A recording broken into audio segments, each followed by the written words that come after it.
औज़ुबिल्लाहिमिनश्शैतानिर्रजीम बिस्मिल्लाहिर्रहमानिर्रहीम। अज़ीज़ तलबा और तलबात अस्सलाम वालेकुम। मुअल्लिम उर्दू प्रोफेसर अहमद शेर आपकी खिदमत में हाजिर है। आज का जो हमारा टॉपिक है, हमारा जो लेक्चर है, वो साल अव्वल की एक नज़्म से मुतल्लिक़ है और उसका उन्वान है ख़िताब बाजवानाने इस्लाम।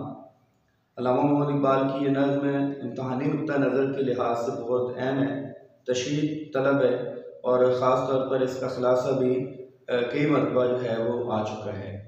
तो अब हम इस नज़्म का आगाज़ करते हैं।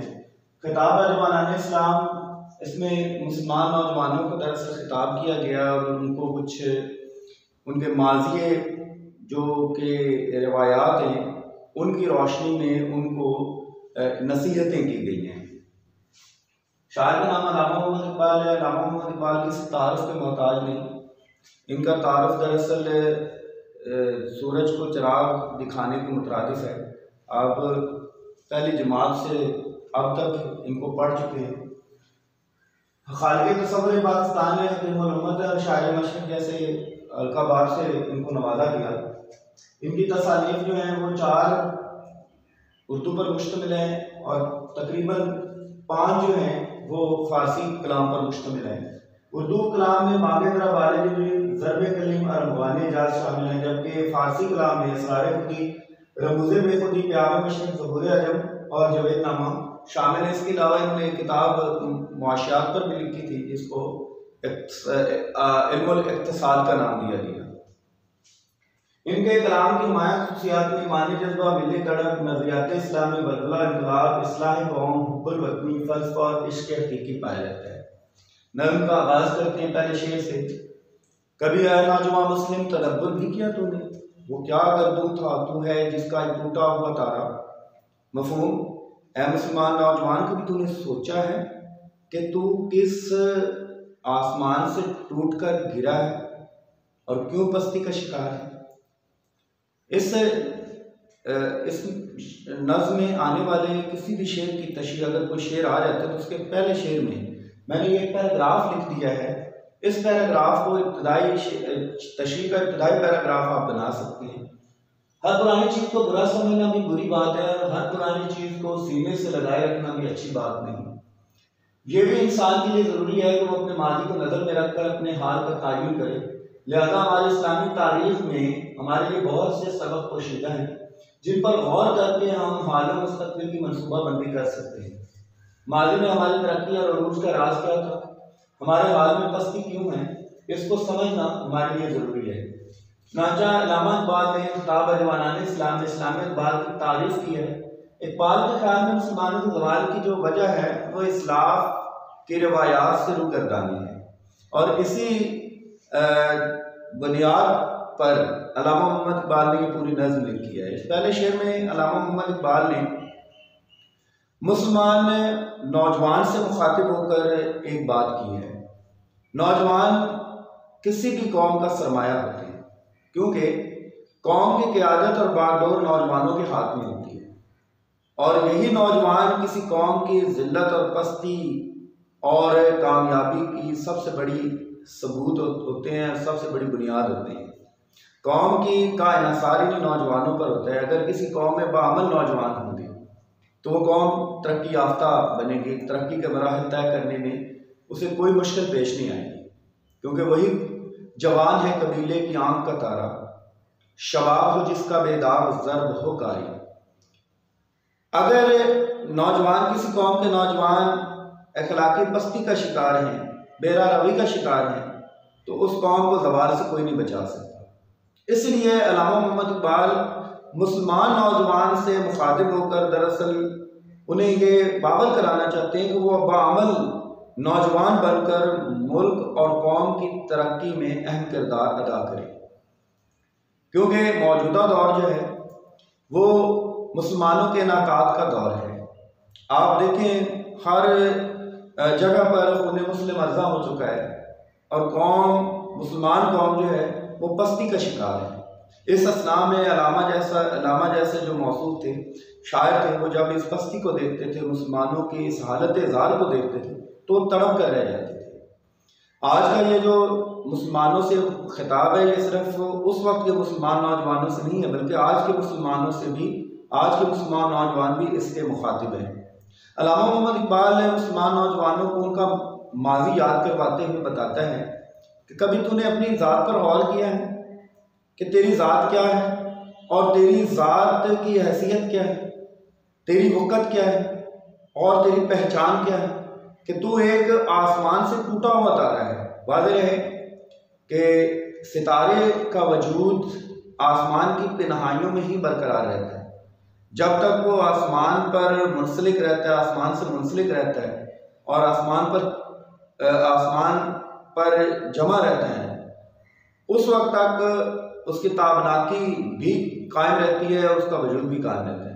लेकिन जो ही वो आसमान से टूटता है तो वो शाब साकिब बन जाता है, फिर या तो वो ज़मीन के ज़र्रात में तब्दील होकर मिट्टी में बदल जाता है, या फिर वो पत्थर बनकर जो है पत्थर की हैसियत इख्तियार कर लेता है, और इस तरह उसकी वो ताबनाकी, वो रिफत, वो बुलंदी ख़त्म हो जाती है।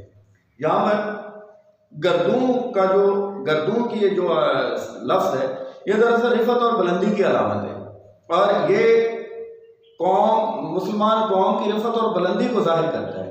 कि शायर कहता है कि ऐ नौजवान, कभी तूने सोचा है कि तू एक कौम का फर्द, एक बुलंद कौम का, एक अजीम कौम का फर्द है, और तेरी कौम की पहचान जो है वो अजीम कौम की हैसियत से होती थी, मुसलमान कौम की हैसियत से होती थी। लेकिन आज तू अपनी हैसियत खो चुका है। क्यों खो चुका है? क्योंकि तूने अल्लाह की जो हिदायत थी उससे रुगर्दानी की, उसको छोड़ दिया। अल्लाह ताला ने फरमाया वातसिमू बिहब्लिल्लाहि जमीअन वला तफरक़ू, और अल्लाह की रस्सी को मजबूती से थामे रहो और तफरके में ना पड़ो।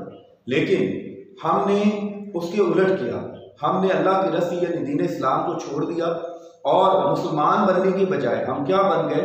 हम शिया बन गए, हम सुन्नी बन गए, हम देवबंदी बन गए, हम अहले हदीस बन गए। यही वो बात है जो अल्लामा मोहम्मद इकबाल हमें समझाना चाहता है। वो कहता है तेरी पहचान शिया, सुन्नी, वहाबी, अहले हदीस की नहीं है, तेरी पहचान मुसलमान की है। और तेरी पहचान जो है वो कौम से पहचान हो सकती है। अगर तू इन मसलकों, इन फिरकों में बढ़ जाएगा तो फिर तेरी पहचान ख़त्म हो जाएगी। मुसलमान कौम असल तेरी पहचान है, क्योंकि फ़र्द कायम रब्ते मिल्लत से है, तन्हा कुछ नहीं, मौज है दरिया में और बरूने दरिया कुछ नहीं।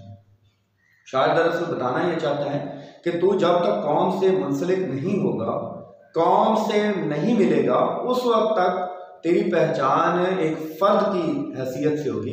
लेकिन जब तू कौम में शामिल हो जाएगा तो फिर तेरी पहचान कौम की बन जाएगी, फिर तू मुस्लिम कौम का जो है एक फ़र्द ठहरेगा और मुसलमान की हैसियत से पहचाना जाएगा। शायर बताता है कि कभी उन्होंने अपनी वो मुअज़्ज़ज़ थे ज़माने में मुसलमान होकर, और तुम खार हुए तारिक़ कुरान होकर, कभी मुसलमान कौम की पहचान अज़मत से हुआ करती थी, वो एक अजीम कौम बनकर उभरी थी। लेकिन ऐ मुसलमान नौजवान, उसकी तेरी बेरारवी और तेरी जो है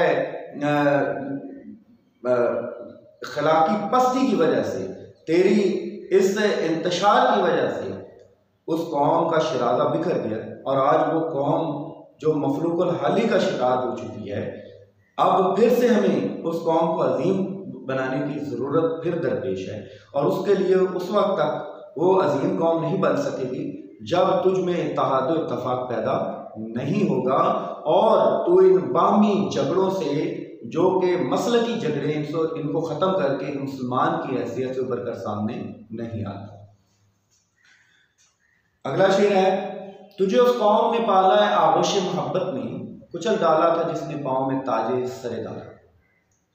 ऐ मुसलमान नौजवान, तुझे उस कौम की आगोश मोहब्बत मिली है जिसने दारा जैसे अजीम बादशाह के ताज को पाँव तले रोन डाला था। इस शेर में शायर ने एक तलमी पेश किया है। दरअसल ये शेर भी गुज़श्ता से पेवस्ता है, और इस शेर में भी एक तलमी के ज़रिए मुसलमानों की अज़मत को जो है वो बावर कराया गया, मुसलमानों की अज़मत का इजहार किया गया। शायर कहता है कि ऐ मुसलमान नौजवान, तुझे उस कौम ने अपनी आगोश मोहब्बत में पाल कर जवान किया है, जो कौम बड़े बड़े बादशाहों को खातिर में नहीं लाती थी, और जिस कौम के आगे तख्त व ताज भी कोई हैसियत नहीं रखता था। और उसकी एक अमली मिसाल ये है कि उस कौम ने दारा जैसे अजीम बादशाह के तख्त व ताज को अपने पांव तले ढूंढ डाला था। दरअसल ये एक तलमी है। तलमी ये है कि जब हज़रत उमर रज़ी अल्लाह ताला अन्हु के दौरे हुकूमत में कसरा यानी ईरान जो था वो एक अजीम सल्तनत के तौर पर सामने आया। उस वक्त दो बड़ी ताकतें थी, एक रूमी ताकत थी कैसर कहलाती थी और एक ईरानी ताकत थी कसरा कहलाती थी। ये दो अजीम ताकतें थी और ये दोनों मिलकर मुसलमानों को ख़त्म करने के दर पे थे। हज़रत उमर रज़ी अल्लाह ताला अन्हु को जब मालूम हुआ कि शाह कसरा ने मुसलमानों के खिलाफ एक अजीम लश्कर तैयार किया है ताकि मुसलमानों को ख़त्म कर सके, तो आपने साद बिन अबी वक़ास रज़ी अल्लाह ताला अन्हु की क़यादत में एक मुख्तसर सा लश्कर देकर जो है वो ईरानियों के मुकाबले के लिए भेजा। वाज़ेह है कि ये कादसिया की जंग, कादसिया के मकाम पर दोनों फ़ौजों का, ईरानी और इस्लामी फ़ौज का आमना सामना हुआ। ईरानी फ़ौज की क़यादत रुस्तम के हाथों में थी, जो उस वक्त एक अजीम सिपह सालार था और जो ईरानी सल्तनत की मजबूती में जिसने अहम किरदार अदा किया और ईरानी सल्तनत को वसी करने में उसका अहम किरदार रहा है। दूसरी तरफ साद बिन अबी वक़ास रज़ी अल्लाह ताला अन्हु थे जिनसे उस वक्त अपने पाँव पर खड़ा भी नहीं हुआ जाता था। लिहाजा कादसिया के मुकाम पर मैदान जंग में हज़रत साद बिन अबी वक़ास खैमे में एक तरफ बैठकर जंगी हिदायत देते रहे। जब दोनों लश्कर के माबैन लड़ाई शुरू हुई तो मुसलमानों ने कमाल जुर्रत और बहादुरी और ईमानी जोश जज्बे का इजहार किया और बहुत जल्द एक मुजाहिद ने रुस्तम को मार गिराया। रुस्तम का मरना था कि ईरानी लश्कर पसपा हो गया और यूं मुसलमानों को फतह नसीब हुई। वाज़ेह रहे कि उसी लश्कर में दारा, सुनने पहले दारा कौन था? दारा 350 कबल मसीह एक अजीम बादशाह ईरान का गुजरा फारस का एक बहुत मशहूर बादशाह था जिसको 350 कबल मसीह सिकंदर आज़म ने शिकस्त दी थी। इसका एक ताज था जो कि बहुत वजनी था और उस पर बेश कीमत जवाहरुल निगार जो है वो बने हुए थे, जवाहरुल निगार जड़े हुए थे।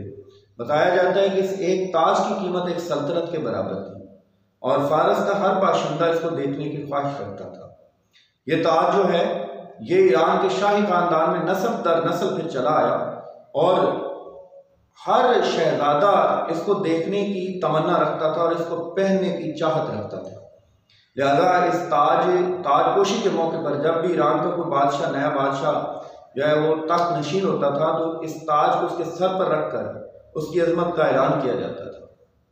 कादसिया की जंग में वो ताज एक शहजादे के सर पर था जिसको एक मुजाहिद ने कत्ल किया था और जंग के कानून के मुताबिक जो मुजाहिद किसी काफिर को कत्ल करता था तो उसके जो ज़िर्रा है, उसकी तलवार, उसका घोड़ा और जो कुछ भी उसने पहना होता था वो उस मुजाहिद के हिस्से में आता था, माले गनीमत के तौर पर उसके हिस्से में आता था।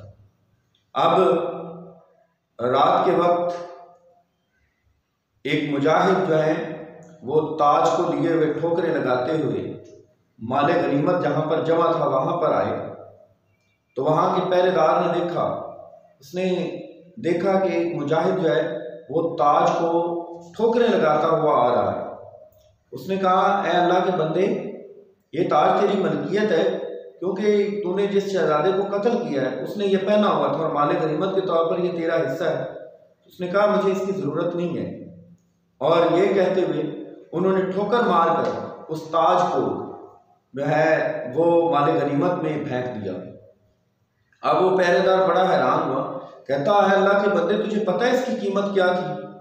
ये सल्तनत के बराबर था और इसको तो हासिल करने के लिए जंगें हो जाया करती थी और तूने इसको इतनी बेनियाजी से फेंक दिया है। मुझे बता तो सही तेरा नाम क्या है? तो उस अल्लाह के शेर ने कहा कि जिसके लिए मैंने ये किया है वो मेरे नाम को बेहतर जानता है। और ये कहते हुए वहां से चले गए क्योंकि रात का अंधेरा था, इसलिए उस मुजाहिद को वो पहरेदार ना देख सका। इसी बात को अल्लामा मोहम्मद इकबाल ने इस शेर में बयान किया है। शायर कहता है कि जिस फर्द ने किसी की तरबियत की होती, बच्चे की तरबियत में, नौजवान की तरबियत में उसके तरबियत करने वाले का असर जरूर पाया जाता है। तो शायर कहते हैं तेरी कौम तो वो कौम थी कि जिसने दारा जैसे बादशाह के जो ताज था उसको ठोकरें लगा दी थी, पांव तले कुचल डाला था। तुझ में वो असर क्यों नहीं पाया जाता, तुझ में वो बहादुरी की जौहर क्यों नहीं है जो तेरे आबा अजदाद में पाए जाते थे। शायर दरअसल कहना ये चाहता है कि तेरे आबा अजदाद तो वो थे, शान जचती न थी आंखों में जहां दारों की, कलमा पढ़ते थे हम छाँव में तलवारों की। वो तो कलमा छाँव की तलवारों में पढ़ते थे और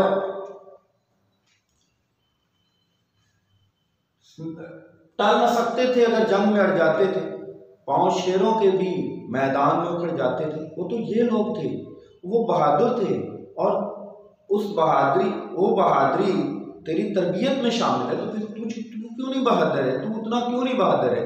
वो तो बड़े बड़े सुरमाओं को अपनी जो है सामने रख लेते थे और बड़े बड़े सुरमा उनकी हैबत से कांपने लरजने लग जाते, लर्जा बरंदाम हो जाते थे। उनकी बहादुरी के चर्चे ये थे कि कैसर और कसरा तक की सल्तनतें कामती थी। तो फिर वो बहादुरी की जौहर तुम में क्यों नहीं पाई जाती। दरअसल शायर इसमें यह तरगीब दे रहा है कि तू भी अपने आबा अजदाद जैसा बहादुर और जोश ईमानी हासिल कर लेगा, जज्बा ईमानी हासिल कर लेगा और ईमानी ताकत हासिल कर लेगा, तो फिर बड़े बड़े जो जहांदार हैं वो तेरे आगे भी सर झुकाएंगे जिस तरह के तेरे आबा अजदाद के आगे सर झुकाते थे। अगला शेर है, तमद्दुन आफरी खलाके आईने जहांदारी, वो सहराए अरब यानी शुतरबानों का गहवार। इस शेर में शायर ने नौजवान को उसके आबा अजदाद की हैसियत के बारे में बताया। कहता है क्या नौजवान, तुझे पता है तेरे जो आबा अजदाद थे उनकी हैसियत क्या थी, उनकी माशरती हैसियत क्या थी, माशी हैसियत क्या थी। वो ऊँट चराने वाले मामूली लोग थे जिनका गुजर बसर ऊँट चराने और ऊँट पालने पर हुआ करता था। वाज़ेह है कि जो अरब का खित्ता है ये तबाई खतोखाल के लिहाज से मुख्तलिफ हिस्सों में तकसीम है। इसमें ज़राई ज़मीनें भी पाई जाती हैं जो ज़रखेज़ी के लिहाज से बहुत अहम है। इसमें जो है संगलाख पहाड़ भी पाए जाते हैं और इसमें इसका ज़्यादातर जो खित्ता है, ज़्यादातर जो हिस्सा है वो सहरा पर यानी रेगिस्तान पर मुश्तमिल है। ख़ास तौर पर नजद का जो इलाका है, नजद के आसपास का जितना भी इलाका है वो सारा का सारा सहरा पर मुश्तमिल है। इस सहरा में कुछ भी पैदा नहीं हो सकता सिवाय खुदरो झाड़ियों के, और यही झाड़ियाँ ऊँटों की मरगूब ग़िज़ाएँ हैं, ग़िज़ा हुआ भी करती थी। अब ज़माना जाहिलियत के वक्त ज़्यादातर लोगों का जो पेशा था वो ऊँट पालना और ऊँट चराना था, और ये ज़माना जाहिलियत की बात की जा रही है कि वो लोग जो सिर्फ ऊँट चराने वाले थे, जिनको पता था कि सिर्फ ऊँट ही उनका पेशा था, मामूली हैसियत के लोग थे, और ऐसे लोग थे जो जानवरों से भी बदतर ज़िंदगी गुजारते थे। उनकी माशरती हालत क्या थी, अल्ताफ़ हसन आली ने उनकी माशरती हालत कुछ इस तरह से बयान की है। कहीं था पानी पिलाने में झगड़ा, कहीं घोड़ा आगे दौड़ाने पे झगड़ा, लबेजू कहीं आने जाने पे झगड़ा, कहीं था मवेशी चराने पे झगड़ा, यूं ही रोज होती थी तकरार में, यूं ही चलती रहती थी तलवार में। शायर कहते हैं कि वो लोग जो सिर्फ ऊँट चराया करते थे और हर तरह की अखलाकी पस्ती का शिकार थे और हर तरह की बुराई उनमें पाई जाती थी। उनकी हैसियत ये थी कि कोई शख्स उन पर हुकूमत महज इसलिए नहीं करना चाहता था कि उनमें इंसानों वाली कोई आदत ही नहीं थी, इंसानों वाली कोई बात ही नहीं थी, और जानवरों से भी बदतर जिंदगी गुजारते थे, इसलिए उन पर कोई हुकूमत करना भी गवारा नहीं करता था। लेकिन वही लोग ज़माना जाहिलियत से निकले, उन्हीं लोगों में एक अरब पैदा हुआ जिसने उनकी काया पलट के रख दी। उतर कर हिरा से सुए कौम आया और एक नुस्खा कीमिया अपने साथ लाया। फिर उसने उनको तहज़ीब व तमद्दुन से इस तरह रास्ता किया कि वही ऊँट चराने वाले जो जाहिल और अनपढ़ लोग थे, वही ऊँट चराने वाले जब इस्लामी रवायात से जो है इस्लामी रवायात के पैरोकार बने और जिन्होंने इस्लामी रवायात को अपनाया, तो फिर वही लोग दुनिया को तहज़ीब व तमद्दुन सिखाने वाले बन गए। फिर उन्होंने किसी एक शोबा ज़िंदगी में तरक्की नहीं की, बल्कि हर शोबा ज़िंदगी में उन्होंने तरक्की की। और फिर एक वक्त वो भी आया कि वही ऊँट चराने वाले मामूली लोग पूरी दुनिया के इमाम और पेशवा बनकर पूरी दुनिया पर हुकूमत करने लगे। और फिर उन्हीं लोगों ने हुकूमत साजी सिखाई, उन्हीं लोगों ने हकूकुल इबाद और हकूकुल्लाह सिखाए, उन्हीं लोगों ने तमद्दुन की जितनी भी जो रिवायात थी उनको अमलन करके दिखाया और तहजीब के जो असूल थे वो सिखाए। और यूँ दुनिया पर वो दुनिया में तहजीब सकाफत के नंबरदार, तहजीब तमद्दुन के और तरक्की के नंबरदार बन गए। शायर कहता है कि वो मामूली हैसियत में रहकर भी वो दुनिया के पेशवा बने, उन्होंने एक आला और बुलंद मर्तबा हासिल किया, अजमत हासिल की। और तू इतने शऊर के होने के बावजूद भी वो मुअज़्ज़ज़ थे ज़माने में मुसलमान होकर, और तुम खार हुए तारिक कुरान होकर। उनके पास कोई ज़ाब्ता हयात नहीं था, उनके पास एक ज़ाब्ता हयात आया कुरान मजीद की सूरत में, उन्होंने अपना लिया और उनको अपना कर फिर वो दुनिया में एक अजीम कौम बनकर उठे। और तू एक उसी अजीम कौम का फर्जंद होकर जब तूने अपने आबा अजदाद की रिवायात से नाराज़ किया, तो आज देख कि तेरा मुकद्दर क्या बन गया, तेरी हैसियत क्या बन गई है और तेरी मुआशरती हालत अब क्या बन गई है। दरअसल शायर बताना ये चाहता है कि वो मुआशरती हैसियत, मामूली मुआशरती हैसियत से भी उन्होंने जब इस्लामी रिवायात को अपनाया तो वो दुनिया में हुकूमत करने लगे और पूरे दुनिया के हुक्मरान बन गए। लेकिन तेरी हैसियत आज महकूम की सी है, आज गुलाम की सी है, और तू उस ज़ाब्ता हयात को अपना कर भी गुलाम का गुलाम है। तो इसकी वजह क्या है कि तुझ में अमल की कमी है और अमल अपनाने की तुझे उन जैसा बनने की ज़रूरत है। अज़ीज़ तलबा और तालिबात, ये पहला हिस्सा था। इंशाअल्लाह दूसरे हिस्से के साथ फिर आपकी खिदमत में हाजिर होगा। ये कुछ हवाले जात मैंने लिखे हैं। फर्द कायम रब के मिल्लत से तनहा कुछ नहीं, मौज है दरिया में और बैरून दरिया कुछ नहीं। ना समझोगे तुम जाओगे हिंदुस्तान वालों, तुम्हारी दास्तान तक ना होगी दास्तान में। और ये मैंने नक्श तौहीद का हर दिल पे बिठाया हमने, ज़ेर खंजर भी ये पैगाम सुनाया हमने। ये कुछ अशार मैंने इन अशार के हवाले के तौर पर लिख दिए हैं, इनको ज़रा पढ़ लीजिएगा। उम्मीद है कि आपको ये लेक्चर पसंद आया होगा। हौसला अफजाई करते रहिएगा। अल्लाह ताला आपका हामी नासिर हो। वमा अलैना इल्लल बलाग।